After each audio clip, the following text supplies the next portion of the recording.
Maintenant que tu as compris que s'aimer et s'accorder de la valeur sont les bases de tout, aujourd'hui je vais t'expliquer comment travailler ton estime de toi pour enfin que tu puisses t'accorder toute la valeur que tu mérites.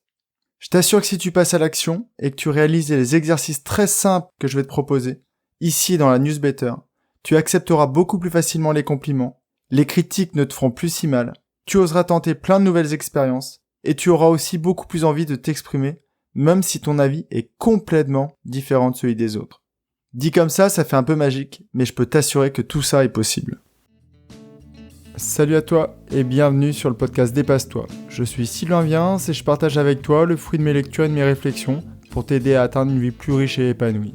À la fin de cet épisode, tu ne seras pas plus riche financièrement, ni plus belle ou plus beau physiquement, mais je peux t'assurer que tu auras appris quelque chose qui te permettra de profiter au mieux de la vie qui s'offre à toi. Et tu pourras me retrouver tous les mardis et les jeudis à partir de 6h30 sur ton lecteur de podcast préféré.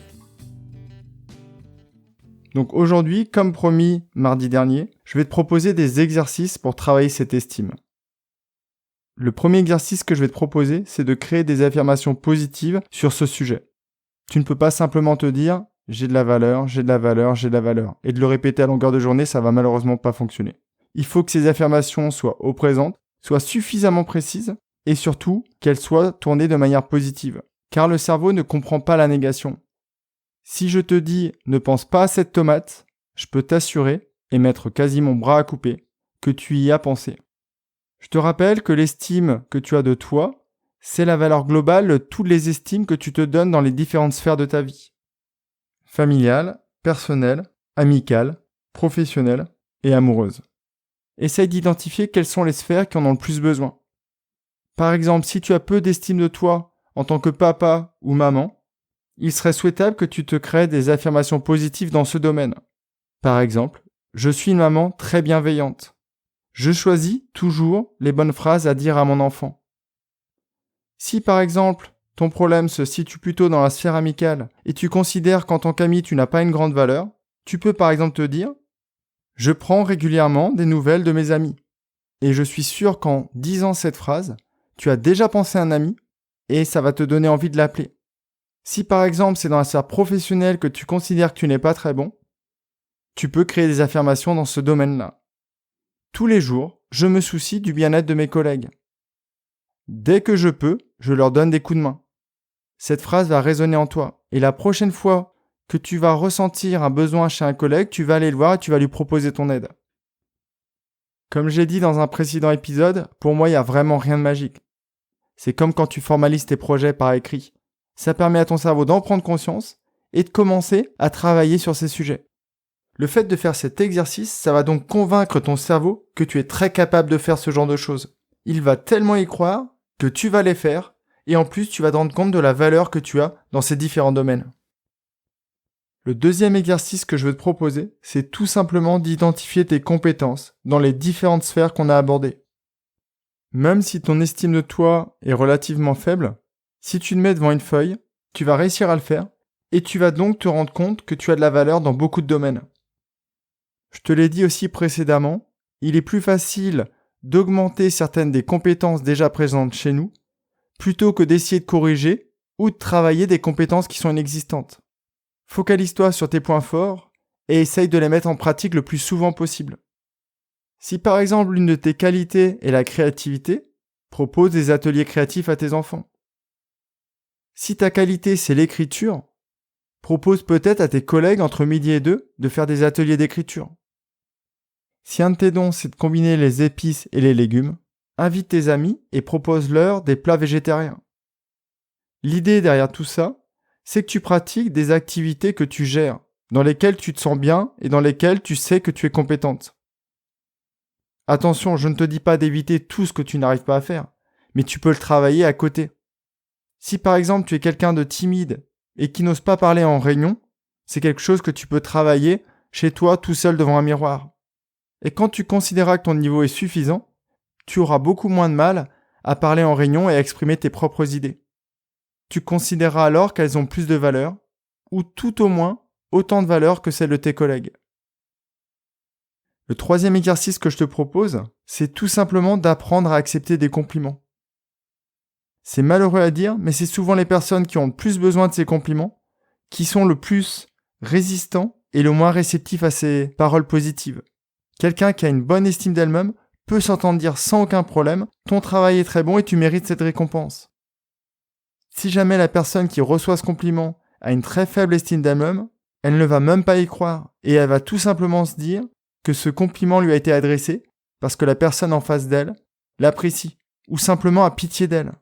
C'est relativement triste, mais une personne qui a une faible estime d'elle-même est beaucoup plus réceptive aux critiques et beaucoup moins résistante aux paroles négatives. Comment tu peux faire pour travailler ce point-là ? Il n'y a rien de plus simple, c'est de préparer des réponses aux compliments qu'on va t'adresser. Merci pour ton compliment, ça me fait plaisir que tu aies apprécié. Ton cerveau n'aura plus le temps de te rabaisser ou d'essayer de trouver des éléments pour nier ce qu'on vient de t'adresser. Et comme ça, la prochaine fois qu'on te fait un compliment par exemple sur un plat que tu as préparé, tu répondras « Merci pour ton compliment, je suis très content que tu l'aies apprécié ». Alors qu'avant, tu aurais eu le réflexe de dire « Non mais tu sais, c'est pas grand-chose, faut pas être une grande cuisinière ou un grand cuisinier pour faire ce genre de plat. Si tu veux, je t'expliquerai, tu verras, c'est très très simple. » Le 4e exercice que je peux te proposer, c'est de corriger le petit juge qui te parle trop souvent. Celui que j'avais abordé dans le premier épisode de mon podcast. Il faut que tu le rééduques pour qu'il n'ait plus ces paroles blessantes envers toi. Et en même temps, il faut que tu fasses preuve d'autocompassion. Si par exemple tu échoues dans une activité et que ce petit juge te critique en te disant « Mais t'es vraiment nul, tu réussiras jamais rien, c'est incroyable, regarde autour de toi, tout le monde réussit. » Essaye de transformer cette phrase de sorte à ce que tu puisses la dire à un de tes meilleurs amis. Tu n'oserais jamais lui dire ça. Fais exactement la même chose pour toi. Tu peux par exemple lui dire « Tu as fait ton mieux, la prochaine fois tu corrigeras ce qui n'a pas été, et ça se passera comme sur des roulettes. » À ce sujet, j'ai un super exemple à te proposer. Je parle beaucoup de tous ces principes autour de moi, dans ma famille, avec ma petite fille qui a 7 ans. L'autre jour, on jouait au jeu des 7 familles, et je savais qu'elle n'avait pas une carte. Et malheureusement, ma langue a fourché, et je lui ai demandé cette carte. Et j'ai eu le réflexe de le dire à voix haute. « Ah, je suis bête !» Et elle m'a repris instantanément pour me dire « Papa, on ne doit pas dire ce genre de phrase. » Et je peux te dire entre nous que j'ai été relativement heureux. Non pas par fierté de lui avoir appris quelque chose, mais par le fait que c'était devenu un automatisme chez elle, et que ça lui servira dans sa vie future de tous les jours. On a fait le tour des 4 exercices que je voulais te proposer. Je te les rappelle rapidement. Formule des affirmations positives sur la valeur que tu as, en te focalisant sur les sphères de ta vie qui sont pour toi les plus importantes. Deuxième exercice, c'est identifie les compétences que tu as déjà et développe-les. Le 3e exercice que je t'ai proposé, c'est d'accepter les compliments. Tout simplement, de créer, d'automatiser des réponses pour pas que ton cerveau ait le temps de les nier ou d'éviter de les recevoir. Et enfin, encore une fois, c'est d'éliminer ce juge, cette autocritique incessante, et de travailler ton autocompassion. Parle-toi tout le temps comme tu le ferais auprès de ton meilleur ami. Si tu as une faible estime de toi, arrête de te persuader que c'est vraiment le cas. Car au bout d'un moment, tu en seras tellement convaincu que les gens autour de toi vont commencer à l'être aussi. C'est dans les moments où tu vas pas bien qu'il faut vraiment faire ces exercices. Fais-toi mal. Si par exemple ton ami vient de te quitter, ou que tu viens de perdre ton job, prends une feuille, liste toutes les compétences que tu as dans ce domaine. Non pas pour constater que tu n'as pas l'entière responsabilité de ce qui vient de se passer, mais tout simplement pour voir que tu as les compétences pour rebondir. Si tu avais une très bonne écoute avec ton ancien ami ou ton ex-mari, tu l'auras avec le prochain ou la prochaine. Si tu avais des compétences professionnelles dans ton ancienne activité, tu les auras dans la future. Tu vas pouvoir rebondir, c'est sûr. Et peut-être que cet exercice va aussi te permettre de voir ce qui a cloché et comment, dans ta future activité ou avec ta prochaine amie, comment tu vas régler ces points-là.